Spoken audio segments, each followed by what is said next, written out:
2014 y 2015 han sido años muy particulares de la crisis venezolana. 2014, año de protestas del pueblo en la calle, de represión.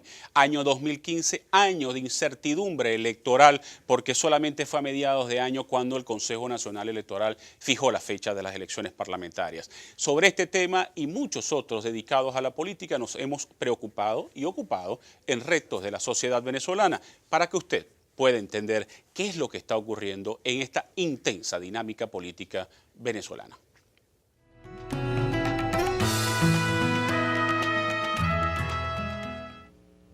¿Qué tal, amigas y amigos? Bienvenidos a esta nueva edición de la serie de foros titulada Los retos de la sociedad venezolana. Esta serie de foros es parte de la contribución que la comunidad docente, el talento humano de la Universidad Privada Dr. Rafael Belloso Chacín ha querido aportar, contribuir para que todos podamos entender la realidad actual que está afectando a nuestro país, los problemas que por supuesto agobian al ciudadano y que merecen un diagnóstico académico, un diagnóstico profundo que nos permita no solamente entender, sino digerir esos problemas y poder aportar soluciones a los mismos. En el día de hoy nos toca quizás el tema más polémico de esta serie de foros, la situación política, el sistema político, el modelo político, como lo queramos ver. La política en Venezuela lamentablemente es noticia todos los días. La situación de nuestra nación es verdaderamente preocupante y todo gira en torno al sistema político, al modelo político, y por eso en el día de hoy vamos a tratar de aportarle a cada uno de ustedes la información necesaria para que ustedes puedan entender qué es lo que está ocurriendo, hacia dónde vamos y qué debe ser corregido. Para este tema, por supuesto, me siento honrado de estar acompañado de una serie de 4 profesores de nuestra casa de estudios y de otras universidades que, por supuesto, nos brindarán sus conocimientos. Primero, voy a presentar al profesor José Antonio Álvarez.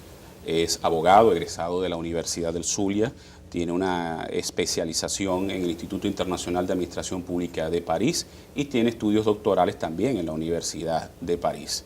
También nos acompaña la profesora Eugenia Harris, abogado, egresado de la Universidad del Zulia, con maestría en Ciencias Jurídicas y Derecho Público, además de doctora en Derecho desde el año 2001, también egresada de la Universidad del Zulia. Es docente de pregrado acá en la URBE y también en la Universidad del Zulia.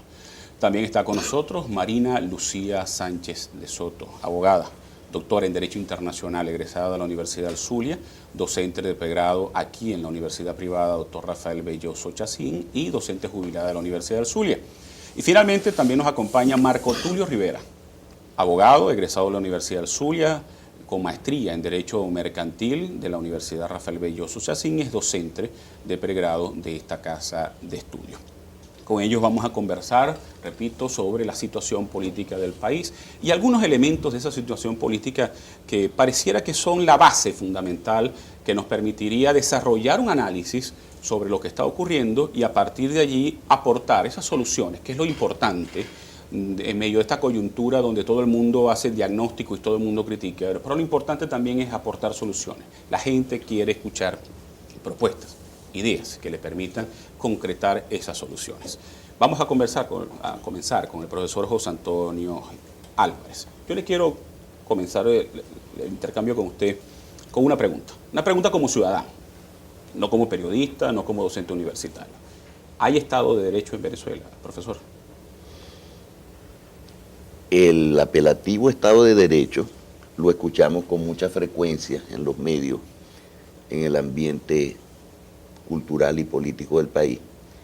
Y este término Estado de Derecho, en nuestro caso, en el caso de Venezuela, es fundamental porque la Constitución, como nuestra norma suprema y fundamento de todo el ordenamiento jurídico venezolano, el derecho positivo venezolano, indica que Venezuela se constituye en Estado democrático y social, de derecho y de justicia. Tenemos que ir a una concreción de que en qué consiste el Estado de Derecho y con base en esto pues podremos, digamos, compartir ideas, enfrentar opiniones sobre la existencia efectiva o no del Estado de Derecho. Kelsen, ese autor fundamental en nuestro nuestra comprensión del derecho, dice que todo Estado es de derecho, por la sencilla razón de que el Estado tiene naturaleza institucional, es decir, normativa, y porque el Estado no se puede fundamentar en la mera fuerza bruta. Tiene que haber una aceptación social de la función y del poder del Estado. Ahora bien, ¿a qué llamamos concretamente Estado de Derecho en nuestra cultura política? Nosotros tenemos que hacer referencia necesariamente a la raíz del Estado de Derecho, que no es otra cosa que lo que se llamó el liberalismo. El liberalismo hunde sus raíces en la Ilustración, un movimiento intelectual que comienza con la filosofía política inglesa y sigue con los franceses que todos conocemos, Rousseau, Montesquieu, etc. Y el trasunto, vamos a decir, lo que está detrás de la noción en este sentido del Estado de Derecho es la defensa de la persona humana, la protección de los aspectos fundamentales que afectan a los seres humanos como personas individualmente considerados. Así es como se origina esta noción de Estado de Derecho. Va unida entonces a unos derechos fundamentales que se quiere proteger. En el fondo lo que hay es la preocupación porque la sociedad en cuanto a su organización relativa al ejercicio del poder no sea el campo de acción del antojo, del querer individual hasta mezquino de un monarca, sino que exista un marco regulatorio al cual nosotros nos podamos referir y en el cual podamos constatar cuáles son nuestros derechos, hasta dónde podemos llegar y nuestros deberes sociales y también específicamente en cuanto al Estado. Se quiere entonces una sociedad en la cual impere la seguridad en cuanto a lo que podemos o no podemos hacer. Esto tiene una raíz, como dije antes, liberal, pero en torno al Estado de Derecho se han hecho enfoques de otro tipo, como es el tipo de enfoque marxista, por ejemplo. El profesor José Enrique Molina, de la Universidad del Zulia, una obra que él dedica a la comprensión de lo que es el constitucionalismo desde el punto de vista marxista, dice que esto de los elementos del Estado de Derecho que implica una visión liberal no tiene sentido si se sigue la pauta de que lo que queremos es la fundación de otro tipo de Estado. ¿Cómo lo podemos caracterizar? Según la visión liberal, vamos a decir, del constitucionalismo clásico, el Estado de Derecho debe descansar sobre el imperio de la ley, la referencia a esta seguridad jurídica que va plasmada en la Constitución y el resto de las normas que conforman el ordenamiento jurídico. Usted dio una frase bien interesante que me llama mucho la atención, el imperio de la ley. Ahora yo quiero abrir la discusión. ¿Existe el imperio de la ley en Venezuela? ¿Hay respeto por la ley en este momento? Profesora Eugenia. Naciendo el ordenamiento jurídico del órgano competente, evidentemente que todos estamos en la obligación de cumplir con el ordenamiento jurídico. Pero hay momentos, hay situaciones en las cuales el Estado definitivamente se desvía de lo que es el cumplimiento exacto de ese ordenamiento jurídico. Allí nos enfocamos un poco en lo que es la situación de los derechos humanos, donde en muchas oportunidades el Estado procura cumplir el ordenamiento jurídico, pero la circunstancia o la situación que se pueda presentar dentro del Estado no permite que se cumpla de manera cabal esa situación. Entonces, es una pregunta un tanto compleja de contestar un sí o un no, porque la situación social, la coyuntura social, la dinámica que se presenta diariamente nos lleva entonces a nosotros a hacer una evaluación y hay unos momentos en los cuales uno observa que ciertamente hay un cumplimiento de una normativa, pero hay otros momentos en los cuales uno observa que se desvía. Pero eso también va en función del criterio del individuo, porque en muchas oportunidades lo que unas personas consideran correcto, que se debe hacer de esa forma, para otras personas no es así. Vamos al ejemplo claro de la protesta, vamos al caso en concreto de la guarimba, una forma de protestar constitucionalmente establecido, legítimamente señalado. Para unos es positivo, es correcto lo que se está haciendo, pero hay otro sector que se siente afectado y no lo ve de esa manera. Entonces, dar una respuesta exacta a la pregunta no te la puedo, porque ya eso va en el fuero del individuo, del sujeto. Profesora. Bueno, yo creo que la situación que nosotros estamos viviendo actualmente en Venezuela, como decía la profesora Eugenia, es bastante compleja. Y es compleja porque se discute el Estado de Derecho, el imperio de la ley, y porque tenemos nuevos protagonistas, como es el sector estudiantil. En realidad, las leyes que se observen como deben observarse, en muchas situaciones no. Y el peligro es que se ha hecho evidente. Es totalmente evidente palpar que no se ha dado cumplimiento a lo que establece incluso la propia Constitución.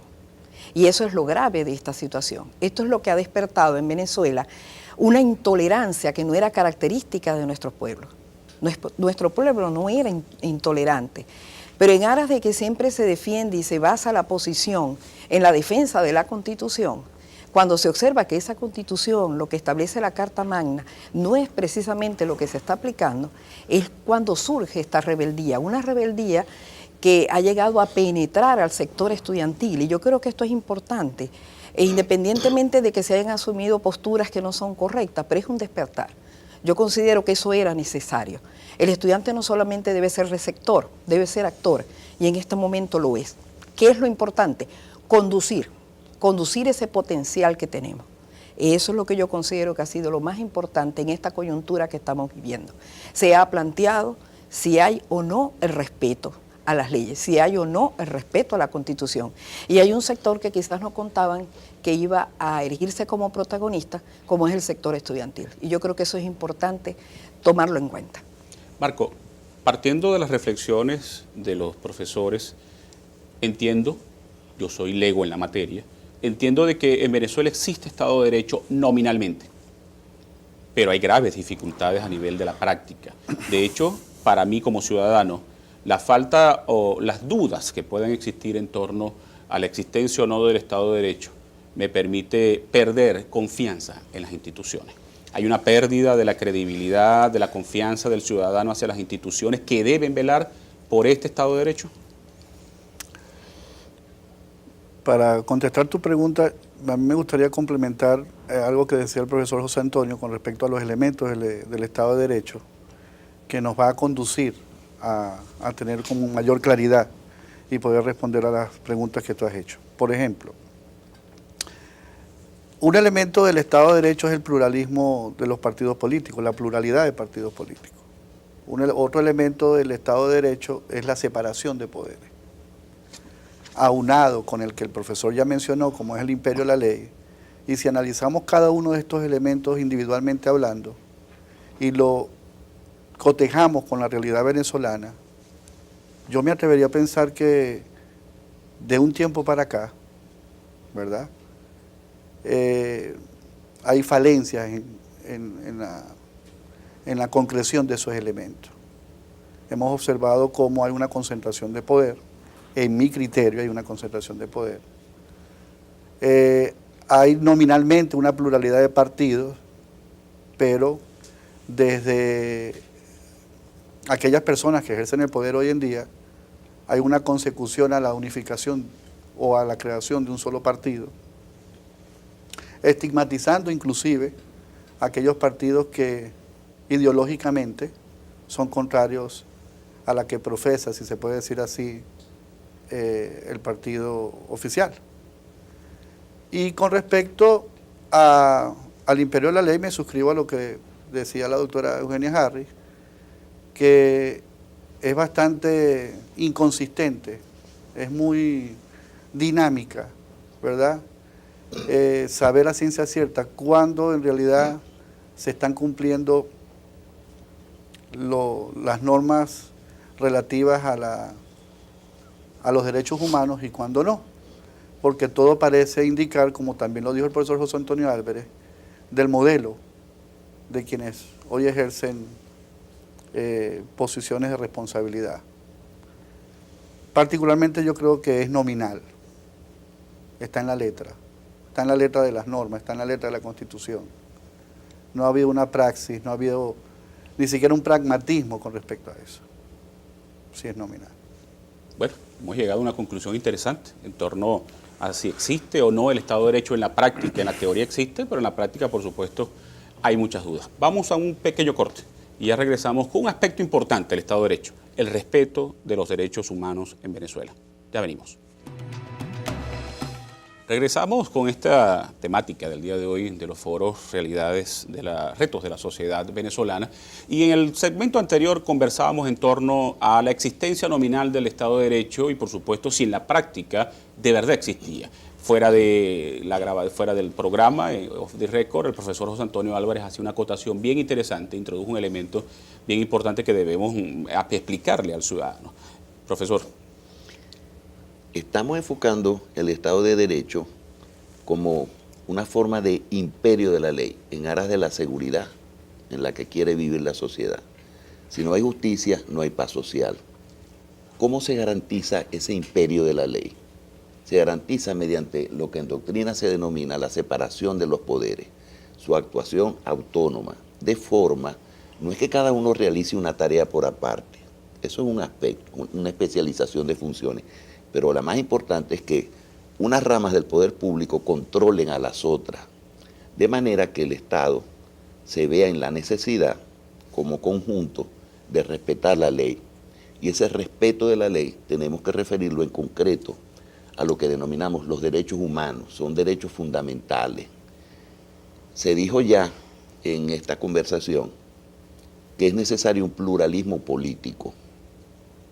En cuanto a separación de los poderes, entendemos pues que hay una función de control, pero si lo vemos desde el punto de vista marxista, según la explicación del doctor Molina, a quien yo citaba antes, ese punto de vista, esa ideología, sostiene que eso no es así, que eso es una mera hipocresía burguesa, porque si lo que se quiere es la entronización de una dictadura del proletariado, entonces todos los factores de poder deben ir unidos en un solo sentido.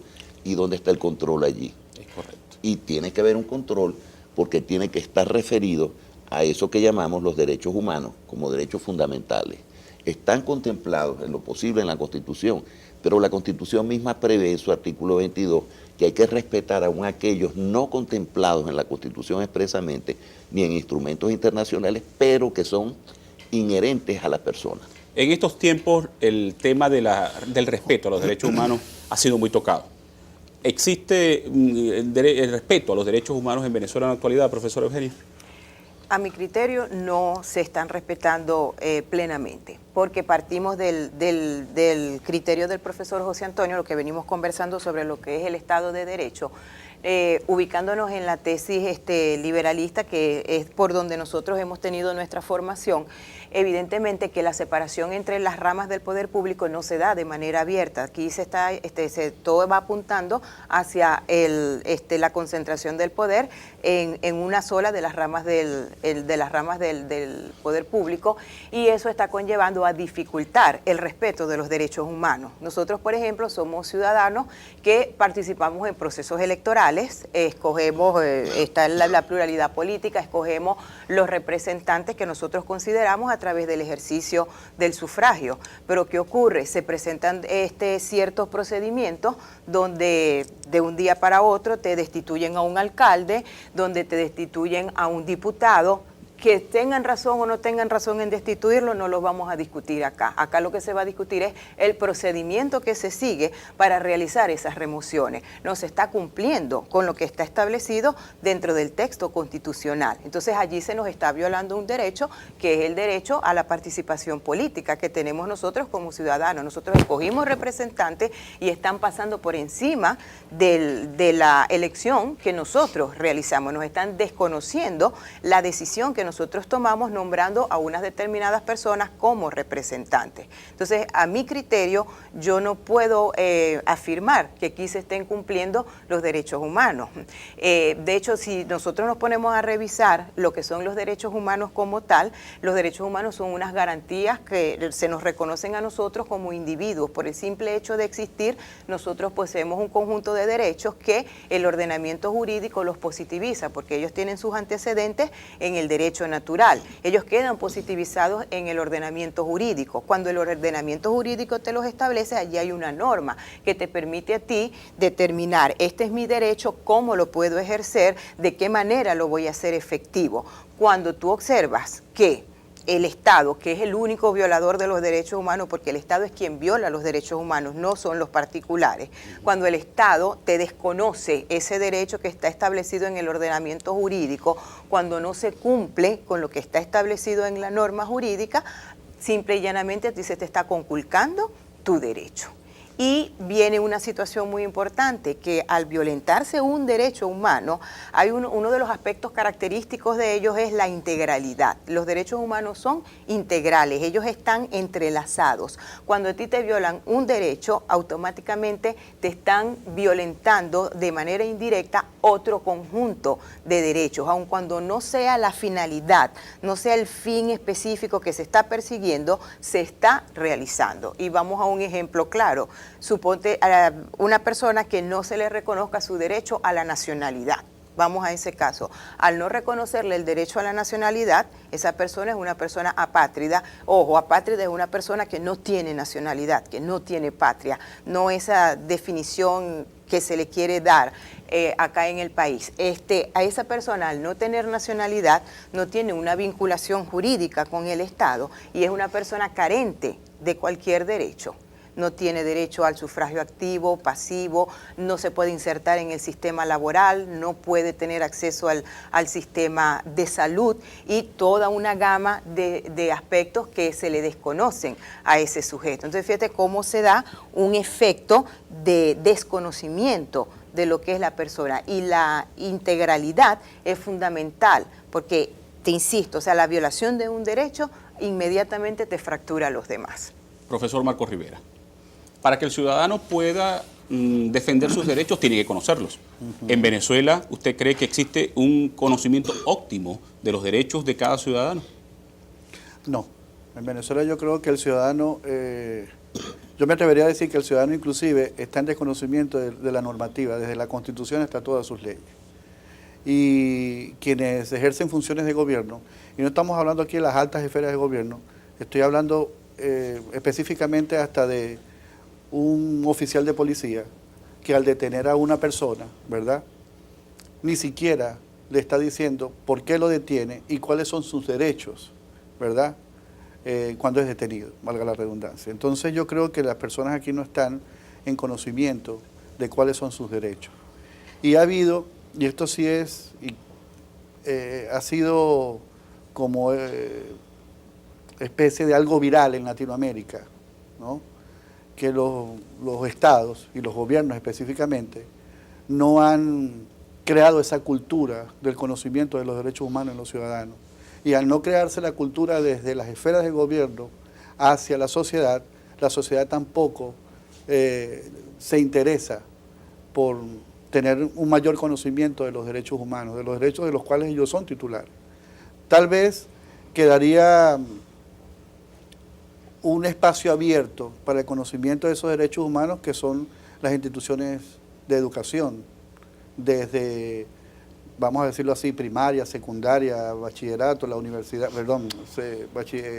universitaria, pero no hay una conciencia. Yo me atrevería a decir que cuando uno veía aquella asignatura en secundaria que se llamaba Moral y Cívica, formación moral y cívica, social, le daban ciertos nociones de lo que eran los derechos humanos. Pero tú le preguntas a un ciudadano de a pie cuáles son sus derechos y no sabe cuáles son los derechos. No sabe cuántos son, no sabe lo que es la Declaración de Derechos Humanos, no sabe que el artículo 23 le da rango constitucional a los tratados internacionales sobre derechos humanos, no sabe a qué órganos inclusive acudir ante la violación de derechos humanos. Entonces, ese desconocimiento del ciudadano lo hace presa fácil, ¿verdad?, de quienes algunas veces ejercen funciones de gobierno y ejercen no la autoridad, sino el poder absoluto y no tiene límite. Profesora, existe una percepción de que en Venezuela no se tratan los derechos humanos en igualdad de condiciones. ¿Cree usted que esta percepción es correcta? Mira, lo que sí está claro es que el Estado no concede los derechos humanos. El Estado los reconoce y es el que tiene la obligación de garantizar el goce y el ejercicio de esos derechos humanos. Y esa protección debe alcanzar a todos por igual. Y la situación yo considero que se ha escapado de las manos, porque los derechos humanos no están plenamente garantizados. Si se considera que se está alterando el orden público y que se justifica la detención de una persona, como decía el profesor Marco, ni siquiera se le dice por qué se detiene, si es una protesta pacífica, pero más allá puede ser objeto de maltrato y eso es inaceptable, porque una persona detenida no puede ni debe ser maltratada. Entonces, hasta el punto de que puede hasta perder la vida. Entonces, lo grave es que hay una desconfianza en las instituciones del Estado. Hay una desesperanza porque la persona no ve que esa protección que contempla la Constitución se está aplicando. Sus derechos no están siendo garantizados. Y es tan importante el tema de los derechos humanos que escapa del ámbito interno. El Estado no es ya el único absoluto que debe velar por la protección del ejercicio de esos derechos humanos. No, ya eso va hacia el campo internacional. Ya escapa de la jurisdicción interna y el Estado se hace responsable internacionalmente cuando no cumple con su obligación fundamental de regular, proteger, amparar a las personas con respecto al ejercicio de sus derechos humanos que van inherentes a la dignidad. Entonces, yo pienso que esa es la situación que estamos viviendo. Sí, lamentablemente pareciera que los ciudadanos en Venezuela nos sentimos desprotegidos. Exactamente. Desprotegidos en el ámbito interno, pero al regreso de comerciales vamos, por supuesto, a tocar el ámbito, de dónde puede uno acudir para, por supuesto, solicitar que sus derechos humanos vulnerados sean restituidos. Vamos a una pausa y ya venimos. Regresamos a este interesante foro sobre la situación política del país, el Estado de Derecho y los derechos humanos. En el segmento anterior tocábamos un elemento importante, la falta de conocimiento que el ciudadano común tiene en torno a cuáles son sus derechos y que el Estado tiene que respetarle y hacer cumplir con esos derechos. Ahora, si yo como ciudadano no entiendo cuáles son mis derechos, mucho menos sé cuáles son las estructuras legales e institucionales que se encargan de hacer valer, de hacer respetar esos derechos. ¿Eso está ocurriendo en Venezuela? A mi criterio sí está ocurriendo. La Constitución actual, la del 99, es una de las constituciones más completas en lo que es la materia de derechos humanos. Lo regula de manera abierta, establece una serie de principios que hablábamos ahora, la jerarquía de los tratados en materia de derechos humanos que prevalece. En muchos casos está el principio de la progresividad, que implica que todo derecho, toda reivindicación obtenida no puede ser desconocida. Y todo el mundo habla de los derechos humanos, pero pocas son las personas que en realidad saben qué son los derechos humanos y, como planteábamos en el segmento anterior, saben cuáles son sus derechos humanos. Y como usted lo pregunta en los actuales momentos, ¿qué pasa con las personas cuando supongamos que se le facilite esa información y la persona empiece a conocer sus derechos humanos? ¿Ante qué organismo va a recurrir cuando él vea que se le están violando esos derechos? Nosotros tenemos acá varias instituciones, está el Ministerio Público, están los tribunales, etcétera, pero hay un organismo en específico que es la Defensoría del Pueblo, que a nivel del Estado venezolano también se le da rango constitucional y se incorpora en la vigente Constitución.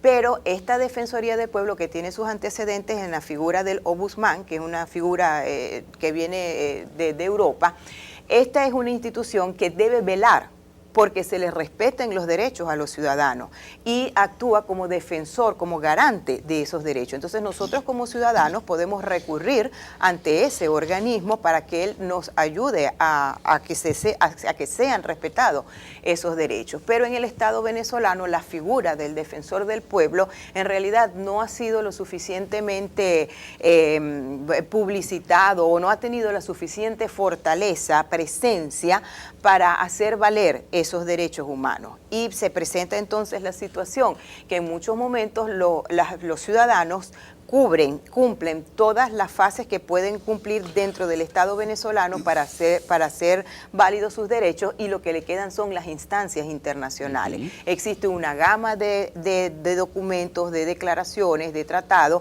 existen organismos internacionales, porque de hecho existe el derecho internacional de los derechos humanos, que se aboca fuera de las fronteras del Estado, se aboca a preservar todas esas reivindicaciones universales que ha obtenido la humanidad. Entonces entramos ya en el ámbito del derecho internacional. Es correcto. Entonces, quería consultarle a la profesora Marina, si las instancias internas se agotan, ¿es posible que el ciudadano pueda acudir a esas instancias internacionales para, por supuesto, que se respeten sus derechos humanos, que sean restituidos sus derechos? Sí, sí puede hacerlo. El derecho internacional de los derechos humanos, podemos decir que nace desde 1948, cuando la Asamblea de la Organización de Naciones Unidas aprueba la Declaración de los Derechos Humanos, el Derecho Internacional de los Derechos Humanos. Esto se concreta porque esto surge una obligación fundamentalmente de tipo moral, en cuanto esto también es discutido, pero se concreta cuando se da la aprobación del Pacto sobre Derechos Civiles y Políticos y Derechos Económicos, Sociales y Culturales y el protocolo del primero. Esto trajo un cambio a nivel del derecho internacional, porque el derecho internacional tradicional establecía que los sujetos del derecho internacional eran los estados. Cuando surge ya la obligación del Estado que aprueba, que ratifica esos tratados, no solo se compromete a dar cumplimiento a lo que el tratado establece, sino también a seguir los procedimientos establecidos en esos tratados para verificar si efectivamente el Estado está cumpliendo con las garantías suficientes que permitan el ejercicio de mis derechos humanos. Como repetí en el segmento anterior, ya el tratamiento, protección, garantía del ejercicio de los derechos humanos escapa del área interna. Ya no está únicamente en el ámbito interno, en la jurisdicción interna de cada Estado, sino que va más allá. De manera que si mis derechos han sido violados y yo acudo ante los órganos internos que establecen las constituciones y las leyes de mi país y yo no obtengo una respuesta o esta no es satisfactoria, yo puedo acudir a las instancias internacionales en las cuales está comprometido el Estado del cual yo soy nacional, en virtud de que son instrumentos, pactos, convenios o tratados que han sido aprobados y que han sido suscritos. Y han surgido elementos del sistema de protección, como es el sistema interamericano de derechos humanos, que tiene esa finalidad, garantizar que efectivamente la obligación que tiene el Estado de proteger y reconocer el ejercicio de esos derechos, insisto, no los concede, el individuo los tiene por el solo hecho de ser persona, no se limiten a un ámbito interno donde los demás estados tengan que quedar solo de observadores, porque sería irrumpir en la soberanía. No, el derecho internacional de los derechos humanos nos da la oportunidad de ir a protección de esos derechos ya en el campo internacional. Quería consultar al profesor José Antonio, hacer una pregunta muy corta. ¿Existe la creencia de que cuando un ciudadano acude a una instancia internacional reclamando que sus derechos humanos sean restituidos y respetados, muchos afirman de que es una violación a la soberanía nacional? ¿Eso es una violación de la soberanía de un país? De ninguna manera. Hemos destacado que el Estado de Derecho debe construirse sobre el imperio de la ley, la separación de los poderes, que garantiza que el Estado se comporte de una manera justa, adecuada, en pro de la ciudadanía, la concreción de esta protección en cuanto a derechos humanos. Y ahora vamos al tipo de protección efectiva. Esos derechos humanos son tan importantes que tienen una protección de derecho interno, que está basado en la misma Constitución. Y tenemos que destacar a ese respecto el amparo constitucional, además de la actuación institucional que debe distinguir la función de la Defensoría del Pueblo, que es una rama concreta del poder público. Entonces, esa protección de derecho interno se refiere a la Defensoría del Pueblo y a todos los tribunales de la República que puedan dar amparo a los ciudadanos que están necesitados de la restitución de sus derechos o que estén experimentando una vulneración de los mismos. Pero también hay una protección de derecho internacional. El artículo 23 de la Constitución, como señalaban las profesoras antes, le otorga, le da rango constitucional a los tratados sobre derechos humanos. Y es más, expresa con toda claridad que si esos tratados contienen disposiciones más favorables al ciudadano, deben ser aplicados preferentemente. Frente a esto nos encontramos con una decisión insólita de la Sala Constitucional del Tribunal Supremo de Justicia cuando dice que esto atenta contra la soberanía. Entonces, aquí está la cosa. Los órganos del poder público no se están ateniendo a la Constitución como norma fundamental, como la base de todo el ordenamiento jurídico. Y hay un artículo muy interesante que con toda precisión, el artículo 31, le establece al ciudadano el derecho de recurrir a los organismos, a las instancias internacionales para el amparo de sus derechos. Entonces tenemos la doble protección. Bueno, pero si tenemos una decisión de una instancia internacional como la Corte Interamericana de Derechos Humanos, en que en el caso de aquellos jueces superiores depuestos y sacados de sus cargos, ellos recurren allá, la decisión después de la actuación de la comisión, viene la decisión de la Corte propiamente favorable a ellos, y entonces vienen con sus derechos ya plasmados en una decisión judicial internacional, y sencillamente el Estado no cumple su obligación de hacer efectiva esa decisión de instancia internacional. Esa es la situación que está ocurriendo. Profesora Marina, tengo una inquietud. Venezuela anunció hace algunos meses que abandonaba el sistema interamericano de defensa de los derechos humanos. ¿Qué significa eso para el ciudadano común y corriente? Pudiera pensarse que queda desvalido, pero no es así. Venezuela está comprometido por instrumentos internacionales que le obligan a responder por la violación que se cometa sobre los derechos humanos. De hecho, partiendo desde la misma Constitución establece que se determinarán sanciones para aquellos funcionarios que en el ejercicio de su cargo atenten contra los derechos humanos. Deben ser castigados y se debe abrir la correspondiente investigación. Además de eso, Venezuela es miembro de la Organización de Estados Americanos y existen otros tratados suscritos por Venezuela en los cuales se obliga a proteger, reconocer y garantizar el ejercicio de los derechos humanos. No estamos desprotegidos. Como explicaba el profesor José Antonio, la decisión de Venezuela de retirarse de la comisión, denunciar a la comisión, es porque se dictaron decisiones en las cuales Venezuela no estuvo de acuerdo. Pero cuando se firma un tratado, un pacto, un convenio, tenemos que tener la responsabilidad de acatar las decisiones que a bien se tengan que dar con un caso determinado, como fue lo que sucedió en Venezuela. Pero en ningún momento podemos afirmar que estamos desprotegidos, porque los derechos humanos están regulados a nivel internacional, existen otras instancias y otros tratados que amparan y avalados por la norma constitucional, porque el sistema de derechos humanos en Venezuela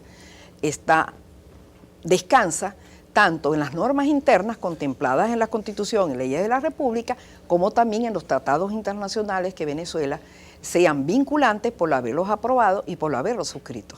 Tenemos que ir a hacer una pausa, pero yo le quiero dejar una pregunta al profesor Marco Rivera al aire, para que me la responda cuando regresamos. La gente percibe de que la violación a los derechos humanos es, por ejemplo, la detención arbitraria, que un cuerpo de seguridad detenga a una persona sin ningún tipo de justificación. Pero la violación a la libertad de expresión también es un atentado contra los derechos humanos. Vamos a una pausa y ya venimos.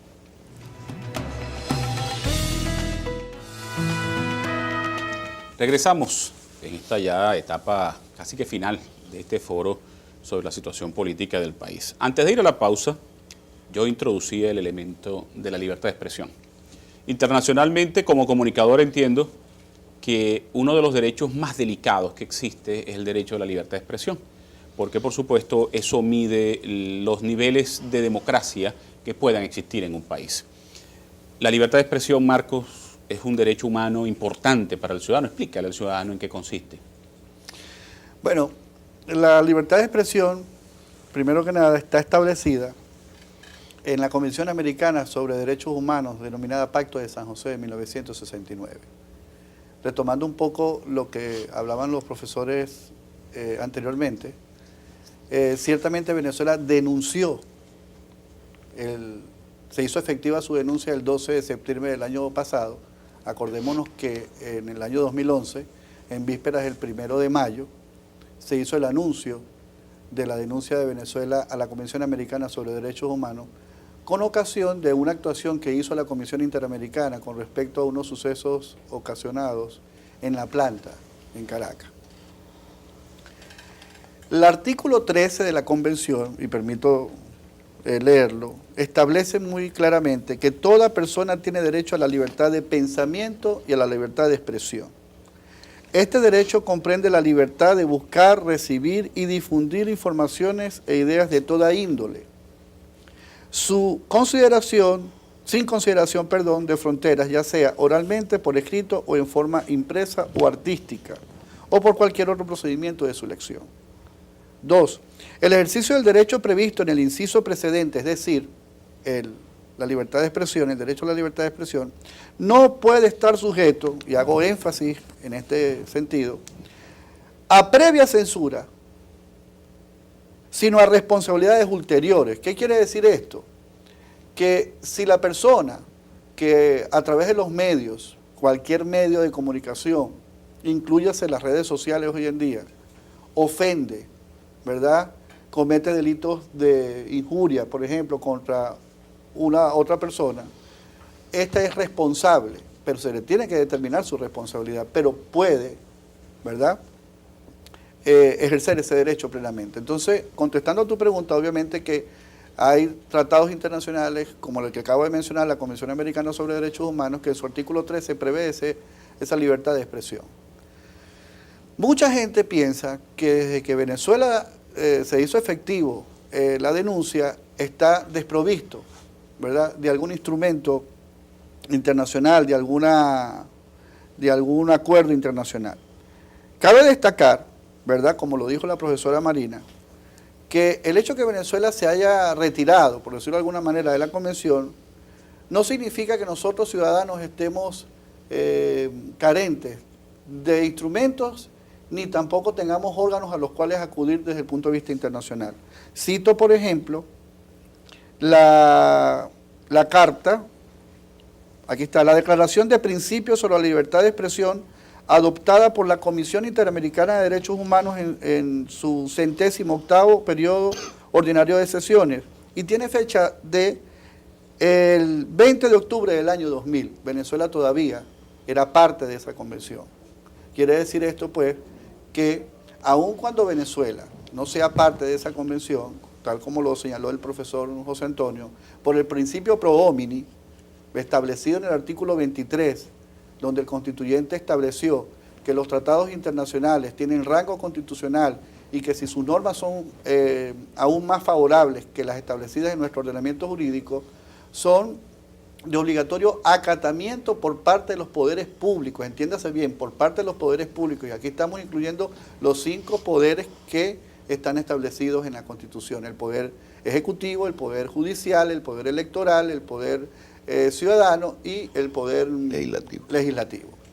Entonces, es importante que se sepa esto, porque una persona o un grupo de personas que no tengan el derecho a expresar libremente lo que piensan, un conjunto de ideas, sea en disenso, sea en consenso, con aquellos que ejercen funciones de gobierno, pues obviamente que se está transgrediendo un derecho fundamental, un derecho que es intrínseco en la persona. La Constitución Nacional establece el derecho a la libertad de expresión y habla de la información oportuna e inmediata, a lo cual yo le agregaría además la información responsable en torno a lo que está ocurriendo. Profesora Harris, en Venezuela actualmente se habla mucho de que no hay libertad de expresión. La gente cree que las violaciones a la libertad de expresión no es una violación a los derechos humanos, porque la gente tiene la percepción, por ejemplo, de que violación a los derechos humanos es todo acto de coacción física que implique lesiones, y la libertad de expresión es algo más bien como un cerco intelectual que se le pueda tejer a la sociedad. Está ocurriendo en Venezuela que se viola la Constitución desde el punto de vista del acceso a la información inmediata, oportuna, y veraz y además responsable. Bueno, tenemos que dividir un poco la respuesta, tenemos que segmentarlo un poco. Cuando nosotros estamos hablando de la libertad de expresión, evidentemente que se está violando la libertad de expresión dentro del Estado venezolano.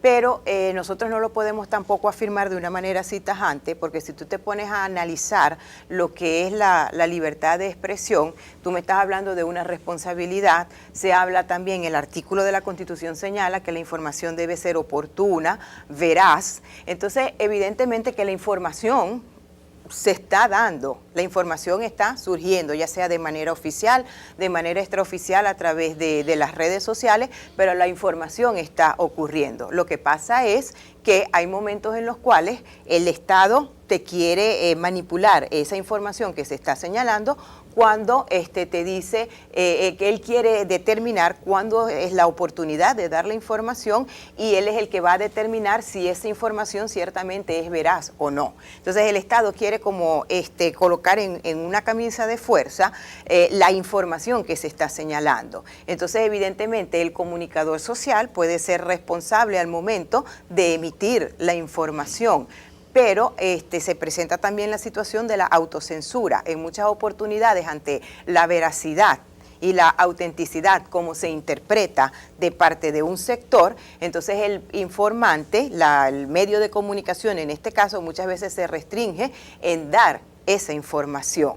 Y allí viene entonces la situación donde uno en muchas oportunidades señala sí se está violando el derecho a la información porque al ciudadano la información no le está llegando plenamente, por el miedo. Yo le quiero hacer, y disculpe que le haga un inciso. Hablamos del Estado, hablamos de los medios, pero cuando usted menciona el uso de redes sociales para la difusión de información, también tenemos que reconocer de que ha habido un manejo irresponsable de algunas personas y sectores en torno a la información que se difunde en las redes sociales. Cuando un grupo de personas o una persona desinforma a través de las redes sociales, ¿eso también pudiera interpretarse como una violación al derecho a la libertad de expresión?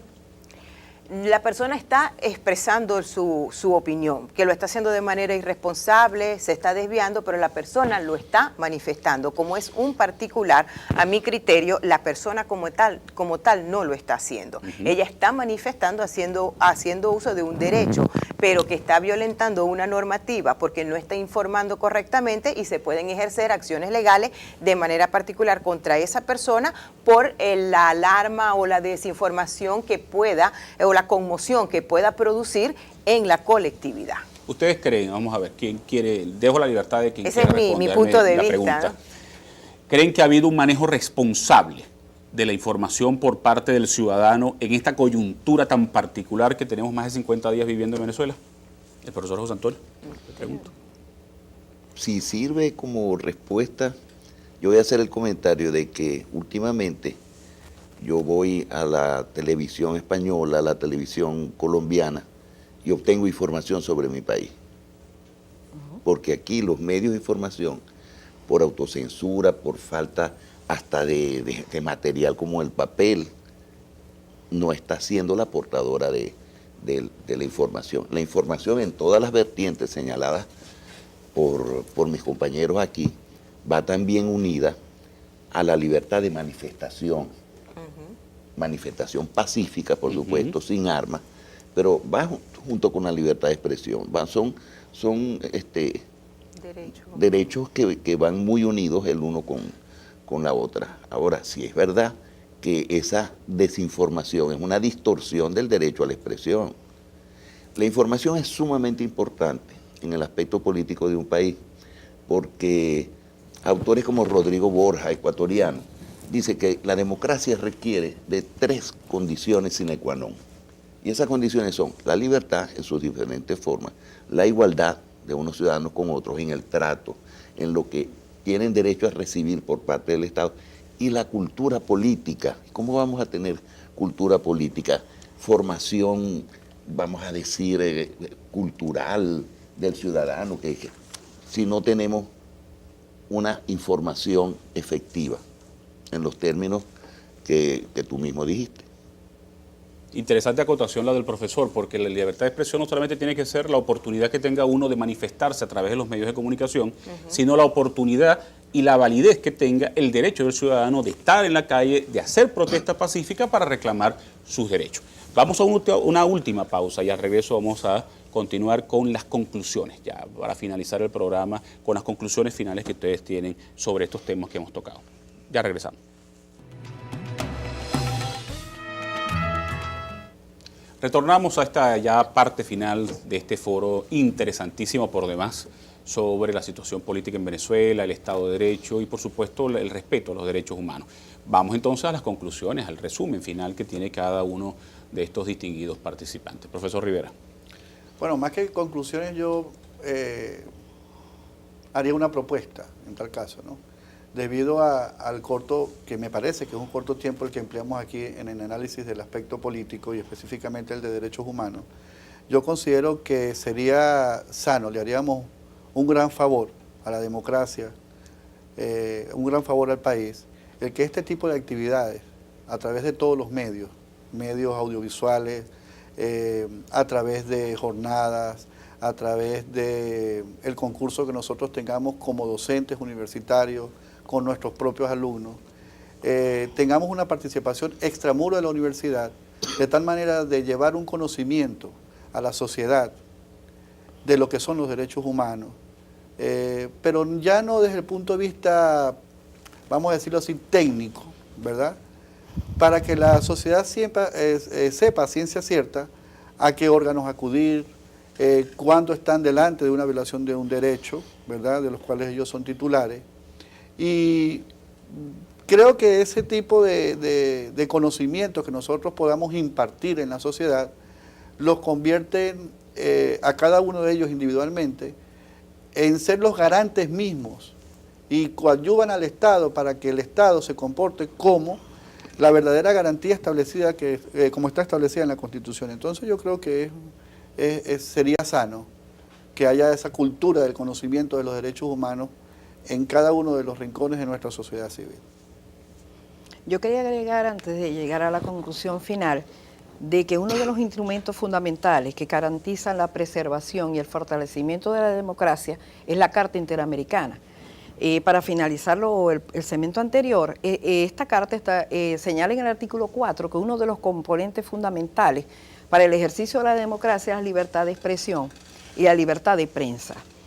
En realidad, me permito concluir con unas palabras que pronunció el Papa Juan Pablo II, el cual decía que cuando las personas que tengan a su cargo funciones fundamentales tengan la valentía de cuestionar su modo de actuar con respecto a la administración de ese poder que asumen y de buscar el bienestar de sus pueblos, es cuando nosotros podemos decir que estamos en el camino de la paz. La democracia es lo único que nos va a garantizar, primero, la educación. Cuando hay educación, hay desarrollo del potencial de la persona humana. Hay confianza en las instituciones del Estado. Hay Estado de Derecho. Se respeta el imperio de la ley, pero no por fuerza, no a la fuerza, por convicción. Entonces yo creo que eso es fundamental y que este tipo de programas que está realizando la universidad concuerda plenamente con lo que siempre la ha distinguido, que es la excelencia académica. Yo creo que nosotros estamos facilitando a través de esta vía una función que la universidad debe cumplir, el respeto a la disidencia.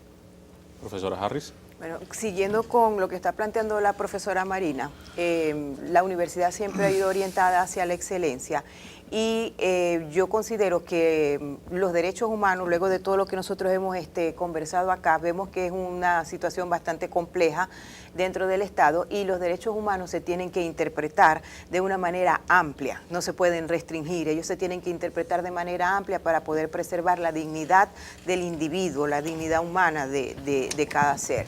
Y yo considero que la universidad es un espacio que puede abrir, reforzando un poco también lo que decía el profesor Marco, un espacio para educar a la colectividad, a la comunidad en materia de derechos humanos. Y la coordinación de investigación de acá de la universidad en la parte de derecho, aun cuando es un poco ambicioso, yo creo que está en la capacidad de poder diseñar una metodología que le permita establecer las pautas para poder medir ciertamente y poder tomar algunos correctivos que ayuden a orientar lo que es la plena vigencia dentro del Estado del reconocimiento de los derechos humanos. Profesor José Antonio. Mi comentario, mi recomendación sería la siguiente. en esa función divulgativa de la universidad, de proyección a la colectividad, si es posible en el más alto nivel de excelencia, de pertinencia, de adecuación a la situación actual. El énfasis debería ponerse en la función del Poder Judicial. Sin justicia no hay paz social. Y hacer especial énfasis en la jurisdicción contencioso-administrativa, que es aquella que le puede servir al ciudadano para exigir responsabilidad al Estado, anular los actos que van contra la Constitución y contra la ley, exigir indemnización cuando es pertinente. Esa es una forma de garantizar la participación ciudadana. Me permito hacer una conclusión muy particular.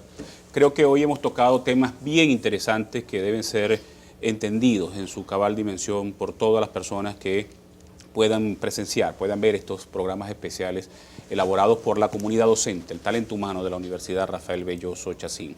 De esta coyuntura debemos aprender. De esta coyuntura debemos saber identificar las debilidades que tiene la democracia venezolana.